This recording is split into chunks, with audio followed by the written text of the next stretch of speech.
Since its emergence, animation has been a visual art form that uses moving images to tell stories and express ideas and emotions. Although historically considered a genre aimed at children, animation has increasingly been recognized as a sophisticated and diverse art form capable of exploring unique themes and styles.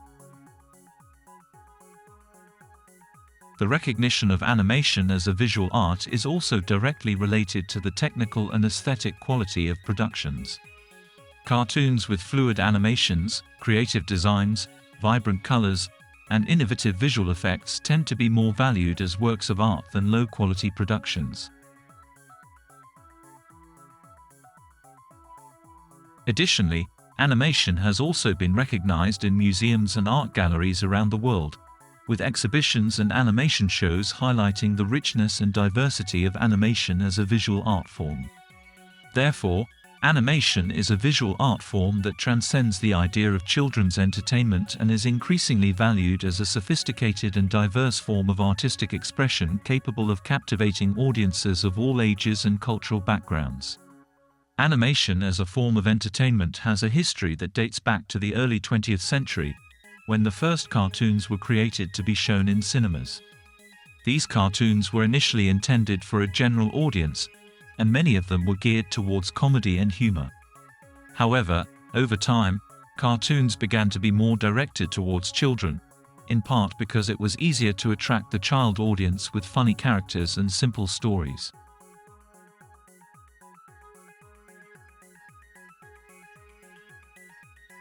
The art of animation started with optical theater troupes and other technological innovations of the 19th century, seeking to bring life to static images and illustrations.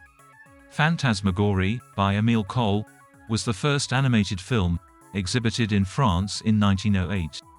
British productions, using layers for characters and backgrounds, brought further refinement to animation techniques.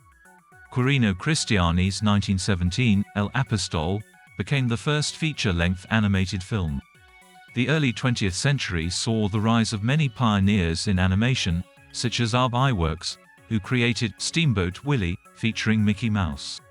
Disney would later revolutionize animation with feature-length films, starting with Snow White and the Seven Dwarfs in 1937. UPA and the National Film Board of Canada also became known for their innovations in animation techniques and styles. During the 1930s, Walt Disney was one of the main responsible for popularizing cartoons as children's entertainment. Disney's first characters, such as Mickey Mouse and his friends, were created with a special appeal for children, and his films presented simple stories and clear moral messages. In addition, Disney also focused on creating products related to his characters, such as toys, books, and clothing, which helped to consolidate his place as children's entertainment. In the following decades, other animation producers also began to create cartoons aimed at children, and television became a popular medium to display them. With the creation of children's television channels, such as Cartoon Network and Disney Channel, cartoons became even more popular among children, and animation as a form of children's entertainment became a lucrative business. In summary, cartoons started as a form of general entertainment in the early 20th century but gradually became more geared towards children, with the help of figures like Walt Disney. The popularization of television and the creation of children's TV channels have made animation one of the main means of entertainment for children today. The history of the development of cartoons in Asian and European countries is quite diverse and varied, with different cultural and historical contexts shaping how animation was produced and consumed. However, it is possible to highlight some trends and important events that influenced the development of animation in these countries. In Europe, animation began to develop in the early 20th century, with the production of animated shorts and experimental films in countries such as France, Germany, and England. Many of these films were produced by avant-garde artists who used animation as a medium to explore abstract and experimental ideas. During the 1930s, Disney became popular in Europe, but World War II interrupted the production and exhibition of animated films in many European countries. In Japan, animation had a different development, with the first cartoons appearing in the early 20th century as a form of popular entertainment at fairs and festivals. During the 1960s, the anime genre, Japanese animation, became popular and developed as a distinct art form, with adult themes and more complex stories than Western children's animation. Japanese anime became popular worldwide from the 1980s onwards, with the success of films and series like Akira and Dragon Ball. In China, animation also had a different history, with the production of cartoons being controlled by the government for much of the 20th century. During the Cultural Revolution, animation production was suspended for many years, and animation only began to be produced again in the 1980s. Currently, Chinese animation is rapidly growing, with films and series such as Big Fish and Begonia and Neza, Birth of the Demon Child, gaining international popularity. Cartoons had diverse development in different Asian and European countries, with specific cultural and historical contexts influencing how animation was produced and consumed. However, everywhere, animation has become a popular means of entertainment, with different genres and styles developing over time. Soviets versus Americans. A fundamental difference between Soviet and Disney cartoons is that they reflect different cultures, values, and ideologies. Soviet cartoons were produced during the period in which the Soviet Union existed, and their production reflected the ideologies and values of communism and socialist society. These cartoons tended to be more educational and pedagogical than Disney's, often featuring characters that represented workers, peasants, and revolutionary leaders. On the other hand, Disney cartoons were primarily produced in the United States and reflect the beliefs and values of American culture. These cartoons tend to be more entertainment-focused and feature characters that represent fantasy, adventure, and fun. Other differences include animation style and production technique. Soviet cartoons tended to be simpler in terms of animation, with less fluid movements and more static images, while Disney pioneered advanced animation techniques and are characterized by smooth and realistic movements. Well, welcome to the world of Soyuz Multfilm, the Russian animation studio that has been captivating audiences for over 80 years. Founded in 1936, Soyuz Multfilm quickly became known for producing high-quality animations that are celebrated for their technical and aesthetic brilliance. The technical innovation and artistic mastery of Soyuz Multfilm is truly remarkable. Their animations are so fluid and realistic, it's hard to believe they were made decades ago. Some of Soyuz Multfilm's most famous productions include The Snow Queen, a timeless classic that has enchanted generations of viewers. Despite cultural and ideological differences between Soviet and Western animation, Soyuz Multfilm developed their own unique techniques that allowed them to create animations that were just as impressive as those from Disney and other Western studios. Я люблю Союзмультфильм, потому что их анимация настолько красива и трогательна. Истории и персонажи незабываемы, и они действительно захватывают воображение.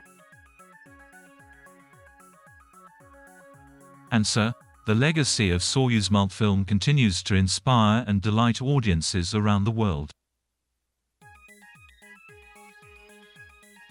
In summary, the fundamental differences between Soviet and Disney cartoons are their cultures, ideologies, and values, as well as animation techniques and style. Okay, going off on a tangent.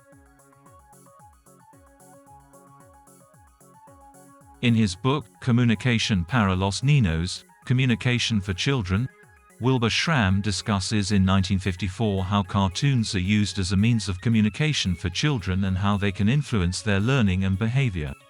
Schramm emphasizes that cartoons can be used to teach values, social skills, and factual knowledge. However, he also warns that cartoons can present harmful messages if not carefully selected and evaluated. He further asserts that parents and educators should be aware of the content of the cartoons that children watch and should discuss the messages conveyed with them. Schramm discusses how technology has affected the production and distribution of cartoons, making them more accessible to children worldwide. He also highlights the potential of cartoons to be used as educational tools in classrooms and other learning settings.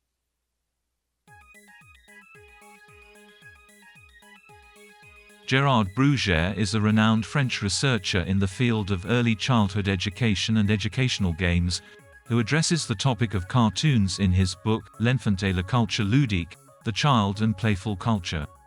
He discusses how cartoons are a form of play and entertainment for children, but they can also be a means to transmit values and cultural ideas. He examines how cartoons have evolved over time and how different cultures produce and consume different types of cartoons. Additionally, Bruguière analyzes how children interact with cartoons, what they can learn from them, and how they can incorporate elements of cartoons into their play and games.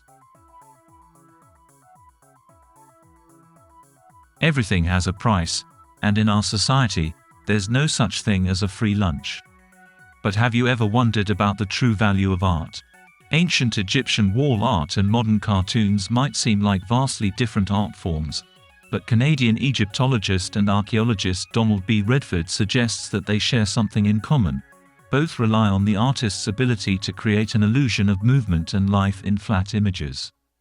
Redford's comparison highlights the skill and technical sophistication of ancient Egyptian art and the cultural value of modern cartoons. But art isn't just about aesthetics. British art historian Gay Robbins examines how ancient Egyptian art functioned politically and socially, as a means of propagating political and religious ideas and values, and how it was used to establish and maintain the authority of pharaohs. Plato also saw the potential dangers of art as a means of communication, suggesting that only poetry that promotes virtue and justice should be allowed in society. The relationship between art and ideology is a topic addressed by theorists Louis Althusser and Georg Lukács. Althusser argues that art can be used as a means of transmitting ideas and values that reinforce the dominant ideology of the state, while Lukács suggests that culture and art are influenced by the material conditions of society and can be used as a tool of cultural manipulation by the ruling elites. However, Lukács also believes that criticism can help reveal the underlying ideology in art and culture, allowing people to become more aware of the nature of the society in which they live. Criticism is not just about pointing out flaws or qualities of a work, but also seeks to understand its formal and thematic choices, as well as its relationship with the context in which it was produced. By analyzing different cultural works in literature, cinema, music, visual arts, and other fields, criticism can help reveal underlying ideologies in art and culture. Ein Kunstkritiker kann auch als Propagandist auftreten und die Ideologie des Künstlers, oder auch nicht, verbreiten. Wie die Kapitalisten sagen, es gibt nichts umsonst. Thank you very much for staying until the end, even knowing that I am a neural voice. But remember, there is someone here in Brazil who worked hard to do this research, so please don't forget to subscribe to the channel and thank you very much.